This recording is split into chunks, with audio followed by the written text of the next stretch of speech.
Como bien sabemos, hermanos, hemos tomado la carta a los Efesios para traer el mensaje de Dios a la iglesia del Señor, y ya hemos llegado precisamente a la mitad de esta carta, el capítulo 3, los versículos 14 al 21. Esta es la segunda oración que hace el apóstol Pablo por los Efesios. La primera la encontramos en el capítulo 1, versículos 15 al 23. Allí Pablo rogaba para que Dios les diera espíritu de sabiduría y de revelación en el conocimiento de Él, para que los ojos de su corazón fueran alumbrados y que ellos supieran cuál era la esperanza a la que Dios los había llamado y cuál es la riqueza de la gloria de su herencia en los santos y la grandeza de su poder, dice allí, para con los que habían creído. En esa ocasión Pablo menciona que el mismo poder que actúa en el creyente para salvación es el mismo poder que actuó en Cristo para resucitarle de los muertos.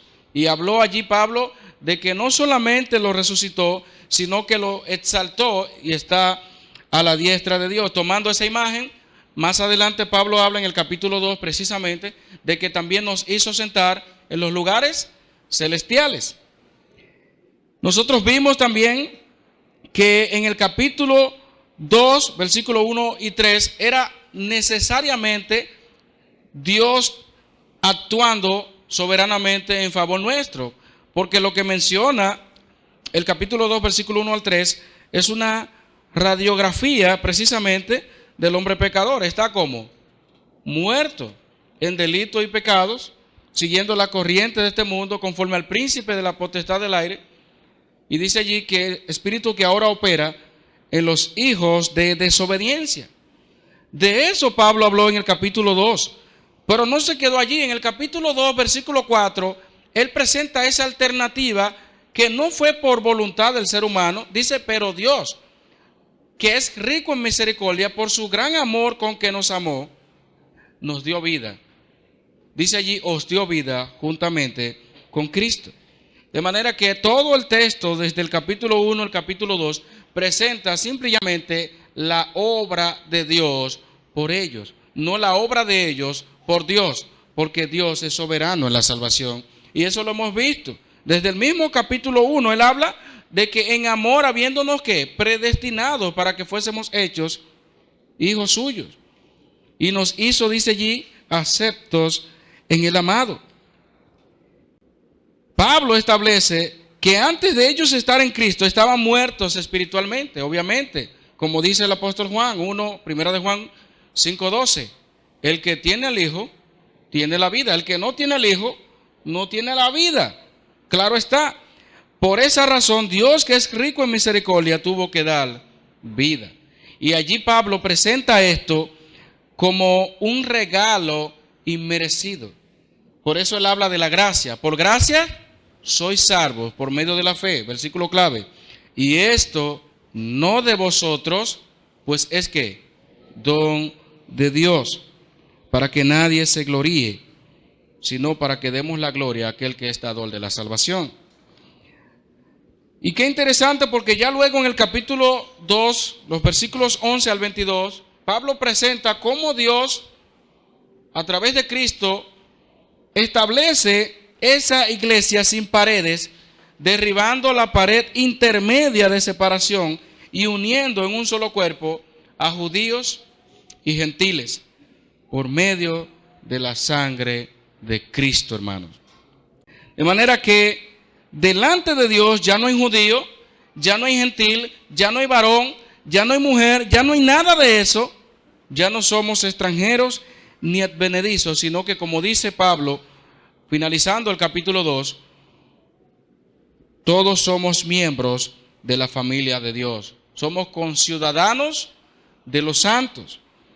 Y todo eso lo hizo Jesucristo a través de su sacrificio por cada uno de nosotros. Y Pablo presenta a la iglesia como un edificio. Él va a hablar de esa unidad como un edificio, como un cuerpo. Y precisamente en el capítulo 3, él habla de todo lo que él ha mencionado como un misterio que le fue revelado a él, y él fue administrador de esa gracia a los gentiles. Un misterio, no como lo que nosotros entendemos como misterio, sino simple y llanamente lo que él menciona, algo que no estaba revelado anteriormente, pero que luego se dio a conocer. El misterio allí no es simple y llanamente esas bendiciones a la cual los gentiles los gentiles participan, sino más bien el hecho de que esos dos pueblos puedan ser partícipes de las mismas bendiciones en Cristo Jesús. Para un judío pensar en esto era algo terrible. No podía pasarle por la cabeza eso. Y ya vimos que los judíos, desde el punto de vista humano, tenían todos estos privilegios.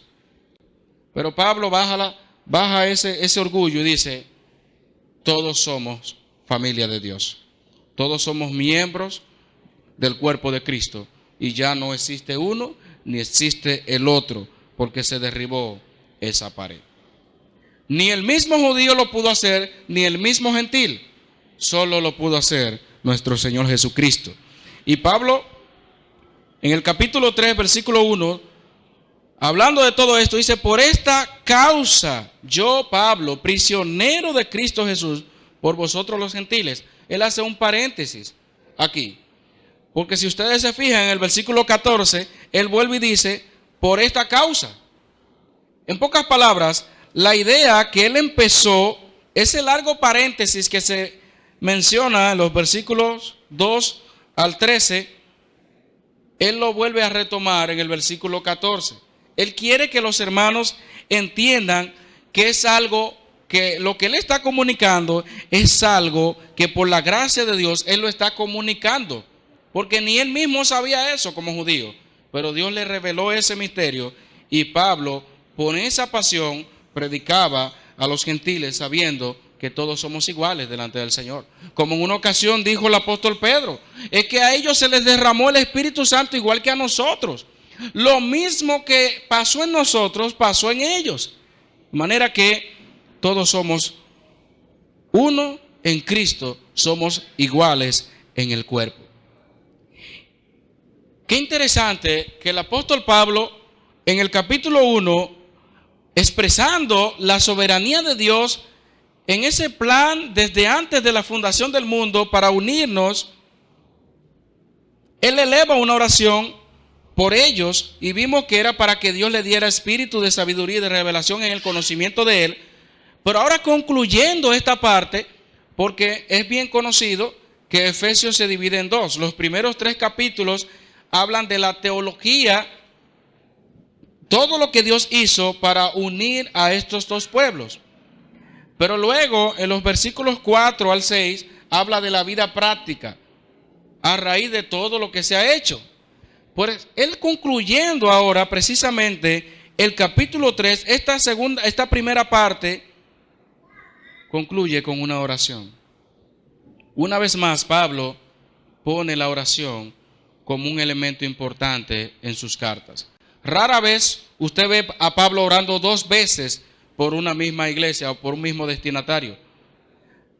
Normalmente Pablo ora al principio de la carta, luego de enviar saludos, expresa esa oración, puede hacerla quizá al principio o al final. Pero en esta ocasión Pablo está orando 2 veces. Oró en la primera ocasión, el capítulo 1, versículos 15 al 23, y ahora 14 al 21, él está nuevamente orando. Hermanos, es que lo que Pablo está comunicando no era simple y llanamente algo que se podía digerir tan fácil.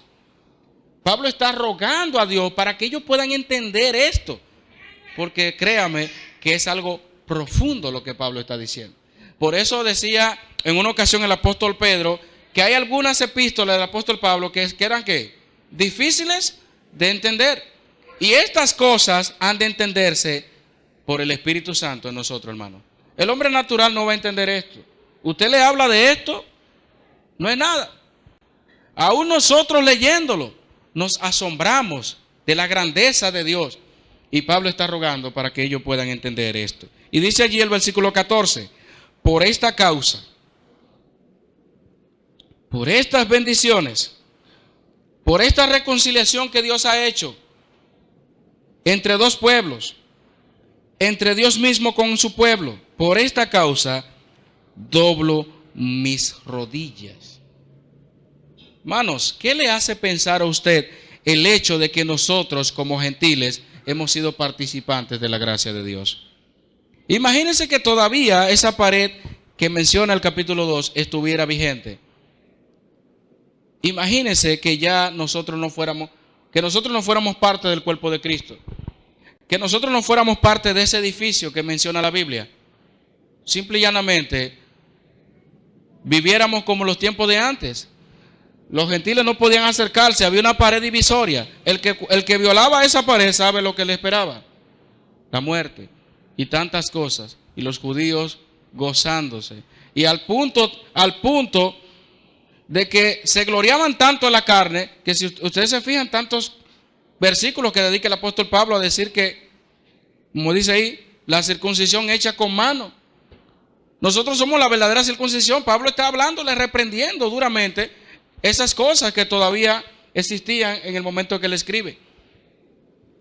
Hermano, el mismo apóstol Pablo, como judío, que para él era difícil entender eso, que ellos también.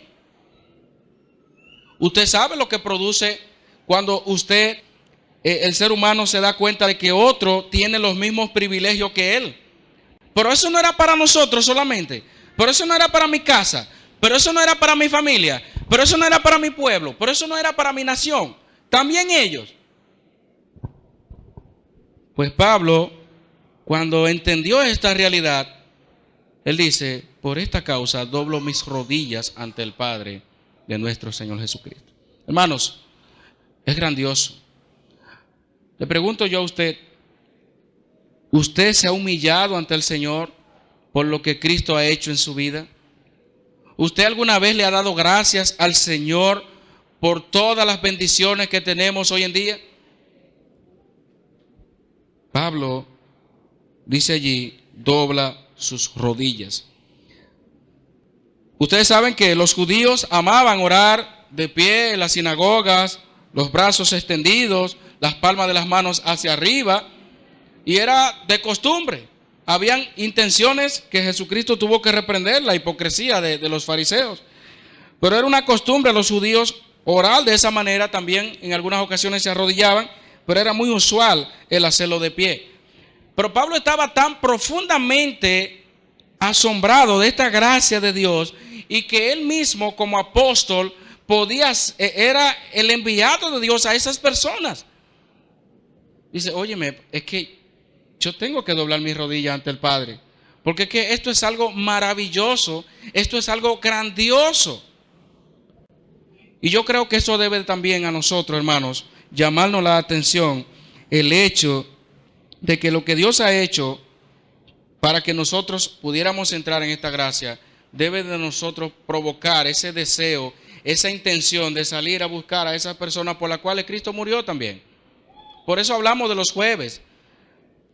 Debemos de involucrarlo en esto. El apóstol Pablo se humilló ante el Señor entendiendo esta realidad.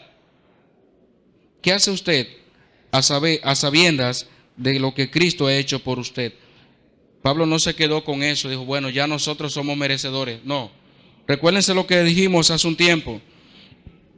Los judíos habían malinterpretado esa cercanía, porque recuérdense que Pablo habla de cercanos y lejanos, pero ellos habían malinterpretado esa cercanía como exclusivismo, y eso no debía ser entendida de esa manera, sino como un privilegio de comunicación del que debía de emanar un deber de testificación hacia los que estaban lejos, en este caso los gentiles, pero ellos no. Y Pablo había entendido a esto del punto tal que él dice: yo doblo mi rodilla ante el Padre de nuestro Señor Jesucristo. Y ahí agrupa a todo el mundo. Dice: de quien toma nombre toda familia en los cielos y en la tierra. Ahí incluye judíos, ahí incluye gentiles. Pablo anteriormente habla de la familia de Dios, habla de todo el edificio. Ahora, una forma más de describir el concepto de la iglesia, él dice: toda la familia en los cielos y en la tierra. O sea, no es solamente de judíos solamente, sino que Dios, la familia de Dios, no es solamente un grupo. La familia de Dios va más allá de lo que nosotros nos podemos imaginar. Y ahí él menciona en los cielos y en la tierra. Entonces yo doblo mi rodilla ante ese Padre y dice la razón. Ahí está el propósito. Versículo 16. Para que usted, conforme a las riquezas de su gloria, el ser fortalecidos con poder en el hombre interior por su espíritu. Pablo ora profundamente por el hombre interior. Pablo no está orando, no está simplemente orando, miren, como nosotros hacemos hoy en día, quizás algo un poquito superficial. Pablo se va a lo profundo del ser y dice que el ser fortalecido con poder en el hombre interior por su espíritu. ¿Qué está diciendo el apóstol Pablo allí? ¿Para qué Pablo pide fortaleza del hombre interior? ¿Para qué Pablo está rogando por eso? Los griegos entendían tres cosas con el aspecto de hablar del hombre interior: la inteligencia, la conciencia, la voluntad. Y cuando Pablo habla de esto, él está hablando precisamente de todas estas cosas que están dentro del ser humano. Porque lo que él va a mencionar más adelante tiene que ver con el conocer, tiene que ver con el entender, tiene que ver con el comprender lo que ya Dios ha hecho. No está hablando de cuestionar. Hay cosas del Señor tan profundas que solamente por el Espíritu Santo podemos entenderlas.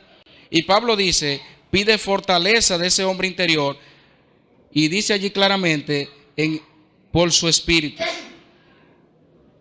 Pablo quería que ellos estuvieran mejor capacitados para discernir entre lo erróneo y lo cierto. Quería que Cristo le diera la sabiduría necesaria para mantener esa vida que él más adelante va a mencionar en los capítulos 4, 5 y 6. El hombre interior también menciona la conciencia, como dijimos. Pablo quería que ellos fueran sensibles a eso que él está presentando, que puedan entender precisamente lo que él está presentando. Dice, parte del hombre interior, la voluntad. Hay cosas que usted quizás puede saber lo que es correcto, quizás usted puede saber lo que Dios le agrada, pero nos falta la voluntad.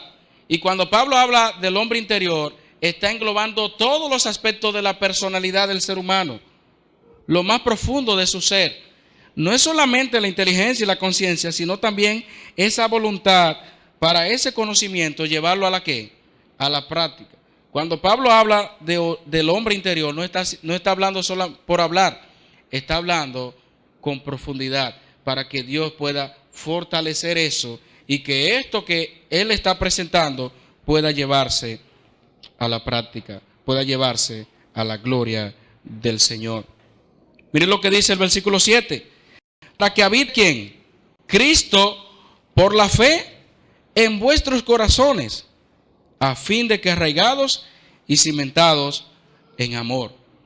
Es importante, hermanos, aclarar esto porque hay una idea popular entre algunos comentaristas de que primero, por un poco de tiempo, el Espíritu imparte fortaleza a los creyentes, después de lo cual llega un tiempo en que Cristo establece su morada en esos corazones, ya fortalecido por el Espíritu. Bueno, eso no es lo que enseña la Biblia. El Espíritu Santo, Cristo, no trabajan separados. Cuando usted fue sellado con el Espíritu Santo, usted tiene a Cristo en su corazón. O sea, no es que hay una fortaleza ahora, porque fíjense de dónde sacan esto, de este mismo texto. El ser fortalecido, el hombre interior del Espíritu, dice para que Cristo habite. Entonces quiere decir que no habita Cristo en nuestros corazones. Quiere decir entonces que, porque él está escribiendo a creyentes, quiere decir que Cristo no habitaba en su corazón. No, no es eso lo que Pablo está diciendo. Cuando Pablo habla de habitar, y créanme que lo que él menciona en el capítulo 1, versículo 13, de que fuimos sellados con el Espíritu Santo, ya somos morada del Espíritu Santo. Ahora, cuando Pablo habla de que habite Cristo, Es la misma idea que él expresa más adelante con ser lleno del Espíritu Santo. Ustedes ven personas que dicen, bueno, ser lleno del Espíritu Santo es tener más espíritu que otro. No, tampoco eso es ser lleno del Espíritu Santo, hermano. Pablo habla de la plenitud de Cristo en nuestros corazones. Pablo habla para que ese Cristo que ya tenemos en nuestra vida habite, esté completamente en su casa, en nuestros corazones. Pero para eso, hermano, él presenta algo interesante. Dice que seamos fortalecidos el hombre interior por su espíritu. El hombre impío no tiene el Espíritu Santo. El hombre impío no tiene a Cristo en su corazón. Nosotros sí tenemos a Cristo. ¿Qué presenta Pablo anteriormente? Que ese espíritu del príncipe de la potestad del aire es el que opera en los hijos de desobediencia. ¿Nosotros quién opera? El Espíritu Santo. En nosotros no es que tiene una residencia temporal y viene y va. Hemos hablado constantemente, hermano, que el Espíritu Santo no es un huésped en nuestras vidas. Y por eso tenemos que evaluar muchas veces las canciones también. Porque aunque lo decimos públicamente de que es verdad que estamos sellados con el Espíritu Santo, puede ser que sutilmente a través de una canción estemos enseñando que no lo tenemos.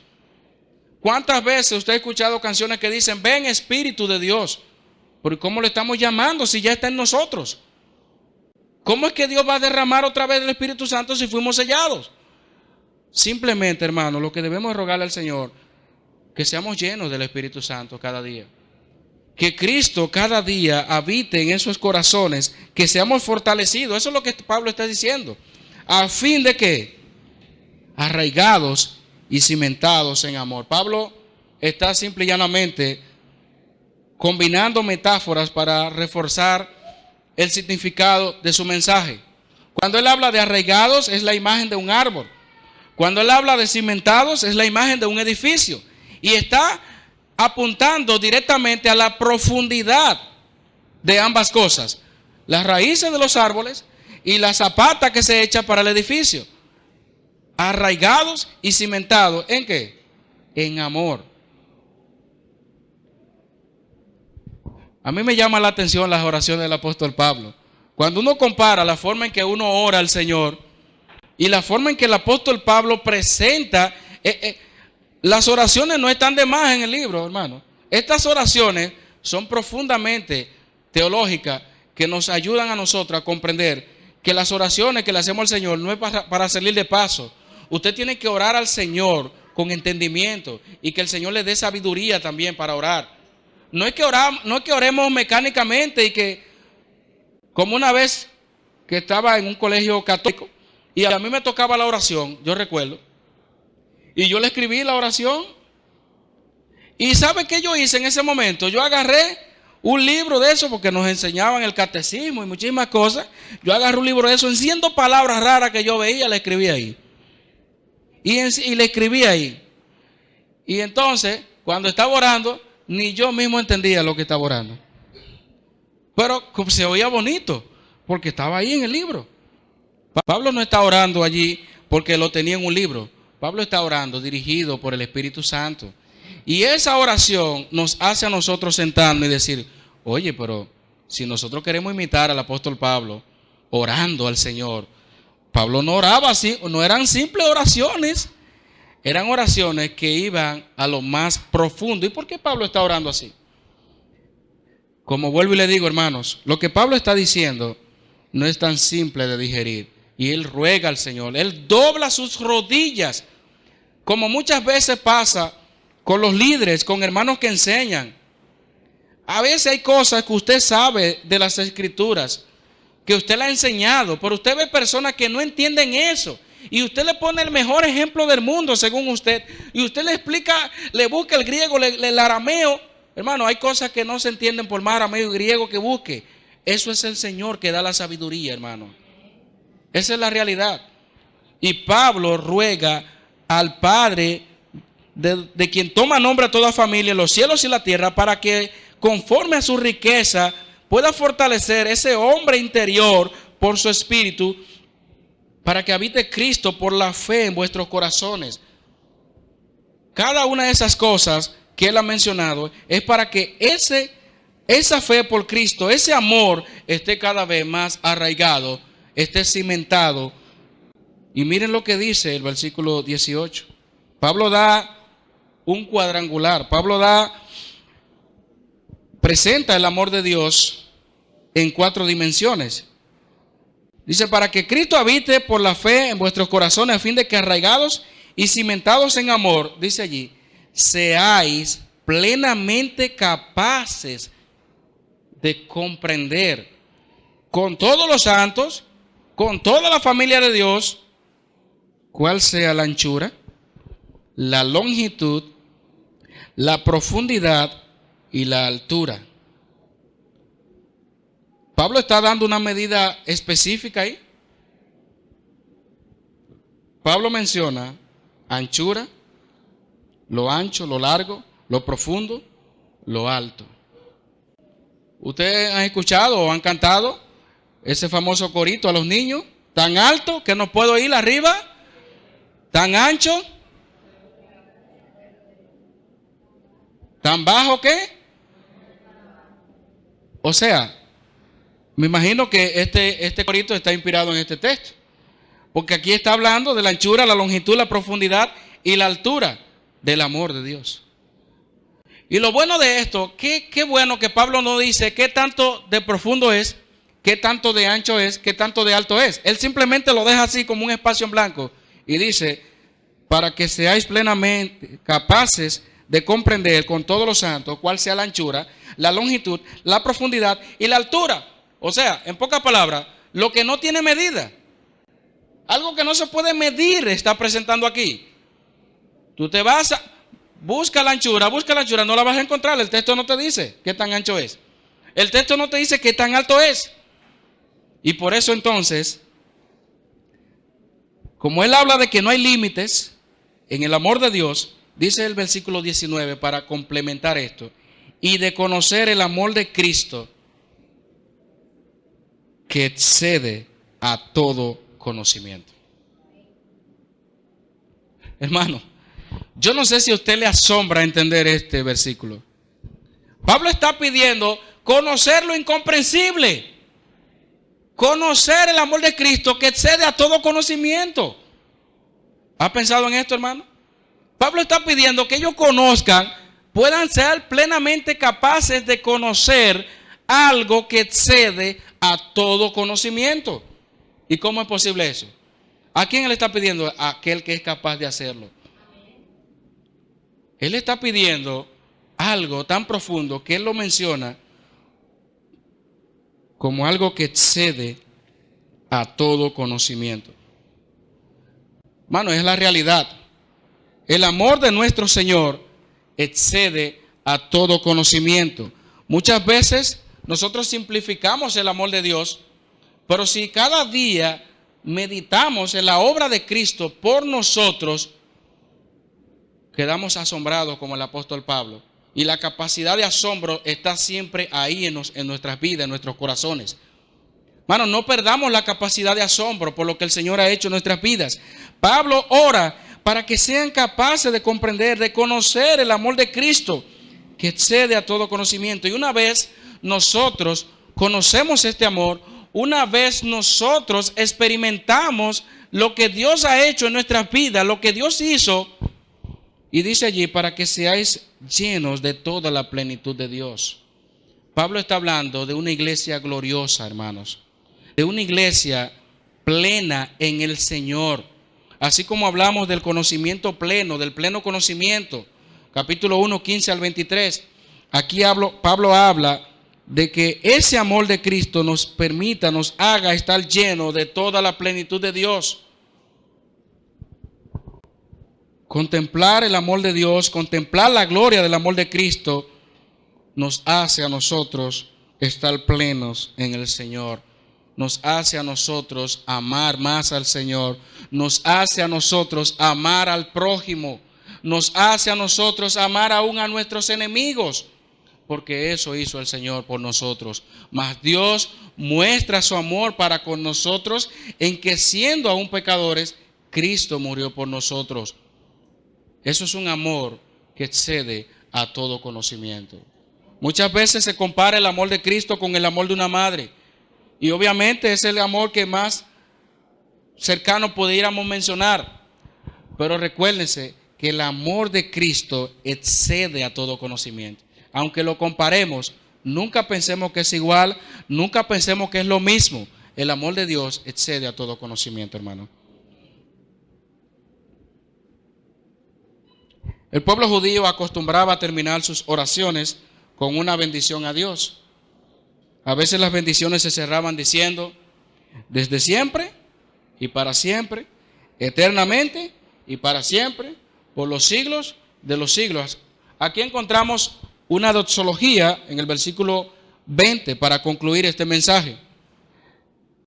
Así como aparece en Judas y en otros libros, otras cartas del Nuevo Testamento, aquí Pablo concluye, como deberíamos nosotros también imitar muchas veces, no solamente al principio glorificar al Señor, sino también al final. Miren cómo Pablo concluye esta oración. Y aquel que es poderoso, él menciona a quien le pidió, ¿verdad? Le pide al Padre, de quien toma nombre toda familia. Por aquí dice, y aquel que es poderoso para hacer las cosas mucho más abundante de lo que pedimos o entendemos. Ahora añade un elemento más de a quien él está orando.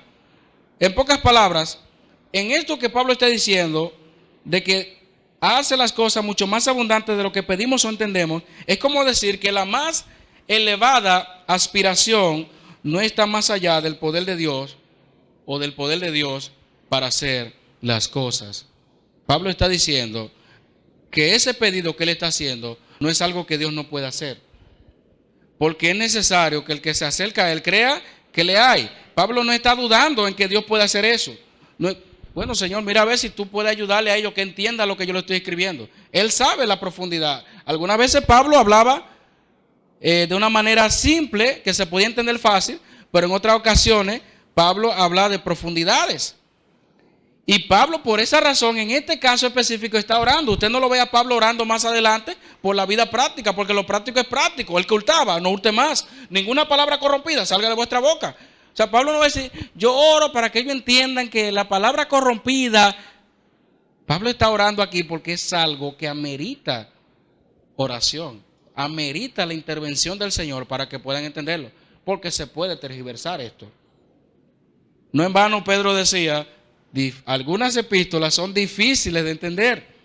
Y miren cómo él concluye, aquel que es poderoso para hacer todas las cosas, lo más abundante de lo que pedimos o entendemos, según el poder que actúa en nosotros, el Espíritu Santo, a él sea gloria en la iglesia en Cristo Jesús, por todas las edades, por los siglos de los siglos. Amén. Amén.